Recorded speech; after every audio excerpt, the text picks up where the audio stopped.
มีไผฮู้จักบ่หนองตัวนี้ชื่อว่าหนองตะเลออยู่เมืองนาไซทองเป็นบ่อนที่สงบสามารถมานั่งแคมปิ้งนั่งพักผ่อนเบิ่งวิวหนองน้ำแบบนี้ที่จริงหันอยู่นี่ก็สิมีดอกบัวคือกันเด้อแต่ว่ามันจะมีบ่หลายปานใดจุดพิเศษของหนองตัวนี้คือมันสิมีนกเป็ดน้ำมักมาลงลิ้นมาหากินส่วนใหญ่หันมันมักสิลงอยู่แถวกลางๆน้ำพุ่นข่อยสิพยายามซูมให้พวกเจ้าเบิ่งเด้อและมันอาจจะเห็นบ่แจ้งปานใดเพราะว่ามันค่อนข้างไกลสมควรเลยข่อยว่าอยู่นี่หันบรรยากาศดีเด้อากาศก็เย็นมานั่งตอนแล้งแบบนี้บ่ได้มีไฟฟ้าบ่ได้มีดอกไฟอย่างเด้อถ้าว่าไผมาก็มีแต่เกี่ยมมาเองเลยความสวยงามของมันก็คือเห็นอยู่ทางหลังนี่เลยจะเป็นหนองใหญ่กว้างเลยอยู่นี่หันจะบ่ได้มีห้านค้าบ่ได้มีห้านขายเครื่องอย่างจักอย่างเลยถ้าว่าไผมาก็ต้อง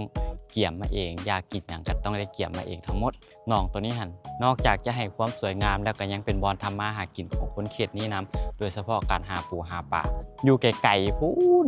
บ่ฮู้ว่ากล้องสิเห็นบ่มีคนใส่มองมีคนทำมาหากินอยู่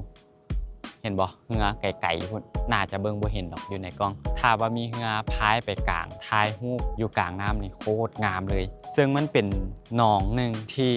ยังบ่ถูกทำลาย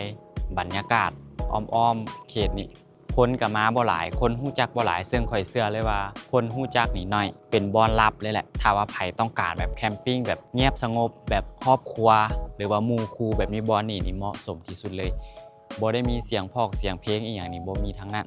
คนเปิดเพลงเขตนี้ก็บ่ได้มีเลยและอีกอย่างนึงมันก็เดินทางมาบ่ไกลทางเข้ามันแม่นอยู่บ้านดงบองขี่เข้ามาหน่อยนึงก็สิเจอเลยอยู่ทางฝากนั้นตัวนั้นจะเป็นเส้นทางที่เขาเจ้าเที่ยวออกเที่ยวเข้าในหมู่บ้านเขตนี้บ่ฮู้ว่าอยู่ในกล้องนี่สิสังเกตเห็นบ่อ้อมตามแคม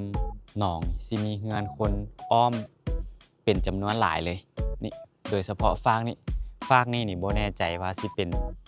บ้านพักหรือว่าสิเป็นรีสอร์ทอย่างจักอย่างเพราะว่าเบิ่งจากการปลูกสร้างภายนอกแล้วค่อนข้างสวยงามเลยถ้าว่ามีโอกาสมาข้างหน้าเดี๋ยวค่อยสิลองไปฝากนั้นเบิ่งตัวที่ข่อยอยู่นี่แม่นจะเป็นแบบนี้นี่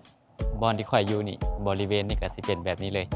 สามารถนั่งแคมปิ้งได้สบายมีเนื้อที่สมควรเด้ออยู่บ่อนนี่มันสิเป็นแบบคล้ายๆดอนน้อยๆแต่ว่ามันหันมีทางเข้ามาเฮาสามารถเอารถมาจอดไว้แบบนี้เลยแล้วก็อยู่ติดกับแคมน้ำแบบนี้เลย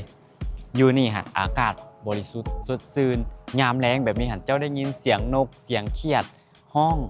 มันเป็นความรู้สึกที่ผ่อนคลายแล้วก็หาได้บ่ง่ายได้สำหรับอยู่ในตัวเมืองนะเฮาออกมานี่ก็ใช้เวลาบ่โดนประมาณ40นาทีก็ฮอดละบ่อนนี่ก็เป็นอีกบ่อนนึงที่ค่อยมัก